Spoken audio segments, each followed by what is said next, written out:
Summary किसे कहते हैं? समरी करते वक्त क्या क्या करना चाहिए यानी डूज़, और समरी करते वक्त क्या नहीं करना चाहिए डोंट्स, इसकी स्टडी हमने की है। आज हम जो है समरी राइटिंग करने के लिए जो स्टेप्स दिए गए हैं, ये स्टेप्स आपके 12वीं के इंग्लिश की किताब के अंदर दिए गए हैं। सेक्शन 3 के अंदर 3.1 समरी राइटिंग का क्वेश्चन है। और आप जब सेक्शन 3 में जाएंगे, 3.1 में जाएंगे, तो आपको समरी राइटिंग करने के लिए जो स्टेप्स है वो स्टेप्स आपको उस सेक्शन में मिल जाएंगे। उन स्टेप्स को जो है हम अब समझने की कोशिश कर रहे हैं। पूरे 6 स्टेप्स है वो। देखिए, पहला step 1, read the article unseen extract carefully for 2 times. पहले स्टेप में ये कहा गया है कि जो आर्टिकल या जो अनसीन एक्सट्रैक्ट आपको दिया गया है उसको जो है आप बहुत केयरफुली पढ़िए और कम से कम 2 बार पढ़िए। Step 2, find the purpose of writing, या फिर पर्पस ऑफ आर्टिकल या पर्पस ऑफ अनसीन एक्सट्रैक्ट।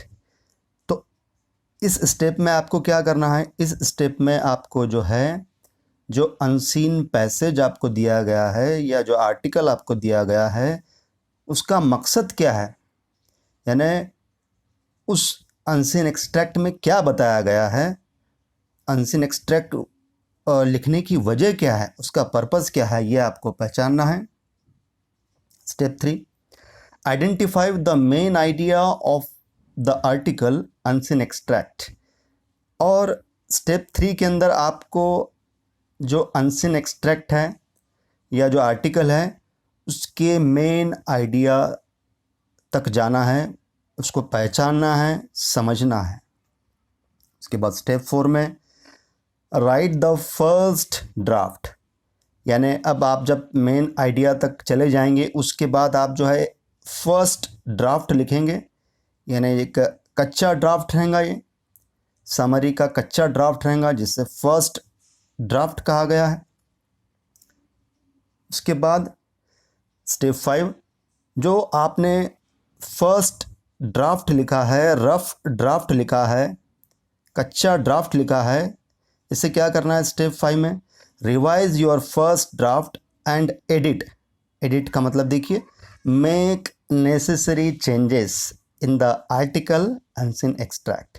यानी जो आपने फर्स्ट ड्राफ्ट लिखा है, जो भी आपने फर्स्ट ड्राफ्ट लिखा है, तो उस फर्स्ट ड्राफ्ट के अंदर क्या करना है आपको? उस फर्स्ट ड्राफ्ट के अंदर आपको चेंजेस लाना है, उसको चेंज करना है आपको। फर्स्ट ड्राफ्ट को क्या करना है आपको? फर्स्ट ड्राफ्ट को आपको चेंज करना है।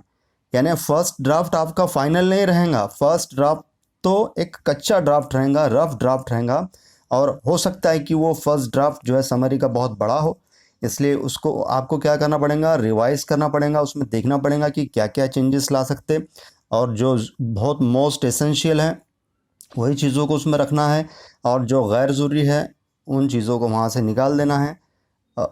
ये करना है स्टेप 5 में। Step 6, right the final draft of summary. यहाँ पर आपका फाइनल ड्राफ्ट तैयार हो जाएगा। लास्ट में यहाँ पर आपका जो मतलब ये जो समरी का जो फाइनल आंसर है, आपका जो फाइनल आंसर आपको एग्ज़ाम में लिखना है, वो फाइनल आंसर आपका तैयार रहेगा। और ये कब होगा? जब आप स्टेप 6 में जाएंगे।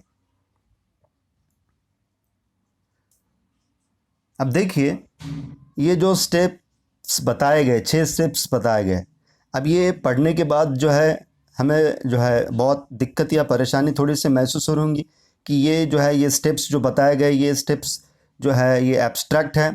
मतलब ये स्टेप्स जब कहे जा रहे थे, जब ये स्टेप्स जब आपको बताए जा रहे थे, तो थोड़ी सी दिक्कत या थोड़ी सी परेशानी शायद आप महसूस कर रहे होंगे।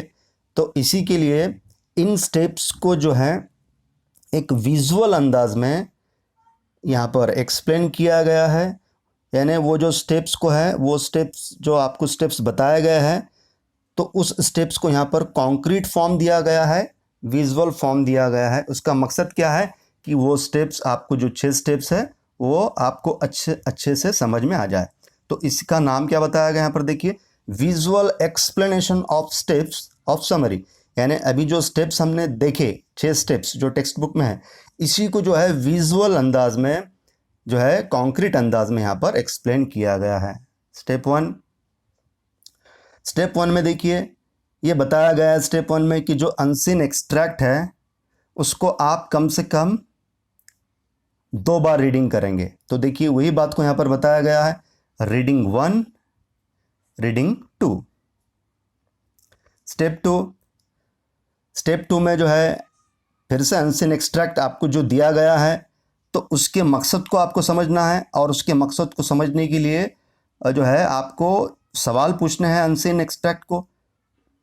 तो वाई, हाउ, व्हाट, व्हेन, ये सवाल जब आप पूछेंगे अनसीन एक्सट्रैक्ट को, अनसीन पैसेज को या आर्टिकल को, ये सवाल जब आप पूछेंगे तो आपको उस अनसीन पैसेज का या उस अनसीन एक्सट्रैक्ट का या फिर उस आर्टिकल का मकसद जो है आपको समझ में आ जाएगा।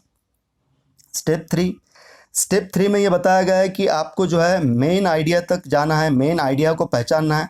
देखिए मेन आइडिया को जो है आपको पहचानना है, तो उसी के लिए यहाँ पर एक विजुअल इमेज बताई गई है। उसी बात को समझाने के लिए एक इमेज बताई गई है कि देखिए ये एक रीडिंग कर रहे आप, ये एक रीडिंग कर रहे, ये रीडिंग कर रहे, यहाँ रीडिंग कर रहे, यहाँ रीडिंग कर रहे, यहाँ रीडिंग कर रहे, और ये पूरी रीडिंग करने के बाद आप कहाँ पहुँच रहे, इस मेन आइडिया तक पहुँच रहे। तो यही बात है कि आप जब अच्छे से रीडिंग करेंगे, तो अच्छे से रीडिंग करने के बाद आप कहाँ पहुँचेंगे, आप जो है मेन आइडिया तक पहुँचेंगे। स्टेप 4 के अंदर जैसा कि बताया गया है कि आपको फर्स्ट ड्राफ्ट तैयार करना है समरी का फर्स्ट ड्राफ्ट। तो देखिए आपने फर्स्ट ड्राफ्ट या आप तैयार कर लेंगे यहाँ पर। तो यहाँ पर आपका ये टाइटल है और ये आपका फर्स्ट ड्राफ्ट है। तो गौर से देखिए, फर्स्ट ड्राफ्ट बड़ा है, फर्स्ट ड्राफ्ट कैसा है, बहुत लेंथी है, ज़्यादा सेंटेंस है उसके अंदर सेंटेंस ज़्यादा है। तो इसी के लिए क्या करेंगे आप, स्टेप 5 में आप ये जो फर्स्ट ड्राफ्ट तैयार हुआ है, इसी फर्स्ट ड्राफ्ट को क्या करना है, आपको एडिट करना है। क्या करना है, आपको एडिट करना है। अब एडिट का मतलब क्या है, देखिए एडिट का मतलब कोई चीज़ें आपको ऐड करना है, कोई चीज़ें आपको डिलीट करना है, और कोई चीज़ें ज़रूरी है या गैर ज़रूरी है ये डिसाइड करना है। तो इसी को हम क्या कहेंगे, एडिट कहेंगे। क्या कहेंगे, एडिट। और ये एडिट करने के बाद आप स्टेप 6 में जाएंगे, और स्टेप 6 में जाने के बाद आपका फाइनल समरी राइटिंग का आंसर तैयार रहेगा। ये है आपका टाइटल और ये आपका फाइनल ड्राफ्ट, यानी आपका ये फाइनल आंसर एडिट के बाद। तो इन दोनों को देखिए, ये जो है फर्स्ट ड्राफ्ट बहुत बड़ा था और फाइनल ड्राफ्ट कैसा है, छोटा है। तो ये आपका आंसर रहेगा।